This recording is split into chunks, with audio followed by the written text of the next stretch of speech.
మీ పిల్లలు రాత్రుళ్ళు గట్టిగా ఊపిరి తీసుకుంటున్నారా? దీనికి ముక్కులో ఏర్పడ్డ ఆ బ్లాకేజెస్ కారణం కావచ్చు. ఇలా చిన్నపిల్లల్లో ముక్కులో ఏర్పడే ఆ బ్లాకేజెస్ కానీ, ముక్కులో వచ్చే సమస్యలకు కానీ హోమియోపతిలో చాలా రకాల మందులు ఉన్నాయి. వాటిలో ఒకానొక మెడిసిన్ ఆరం ట్రిఫిలినం అనే మెడిసిన్. ఈ మెడిసిన్ వాడాలి అంటే ఆ చిన్నపిల్లల్లో ఇటువంటి లక్షణాలు ఖచ్చితంగా కనిపించాలి. వాళ్ళు ముక్కు ఎప్పుడూ మూసుకుపోయి ఉండటం మూలాన నోటితోటి గాలి పీలుస్తూ ఉంటారు. ఒక పక్క ముక్కు మూసుకుపోయి ఉండటంతో పాటు వారి ముక్కు నుంచి ఎప్పుడు స్రావాలు కారుతూనే ఉంటాయి. ఈ స్రావాలు ఆ డిశ్చార్జెస్ అనేవి ముక్కు వరుసుకుపోవటానికి కారణమవుతుంటాయి. ముక్కంతా గాయాలవుతూ ఉంటాయి.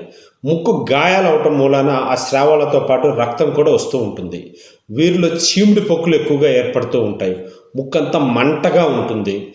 ఈ చీమిడి పొక్కులు తీయటానికి ప్రయత్నం చేస్తూ ఎప్పుడు వేలు పెట్టి ముక్కుల్ని ఆ చీమిడి పొక్కులను తీయటానికి ప్రయత్నం చేయటం మూలాన ఆ చీమిడి పొక్కుల స్థలం నుంచి ఎప్పుడు రక్తం వస్తూ ఉంటుంది. ఇటువంటి లక్షణాలు ఉన్న వాళ్ళలో ఈ ఆరం ట్రైఫెలినం అనే మెడిసిన్ బాగా పనిచేస్తూ ఉంటుంది. మీరు ఈ సిమ్టమ్స్ తీసుకోవటానికి ఏదైనా సందేహాలు ఉన్నట్టయితే మీరు దగ్గరలో ఉండే హోమియో డాక్టర్ని కలవగలిగితే వాళ్ళు చక్కటి ప్రిస్క్రిప్షన్ ఇవ్వగలుగుతారు.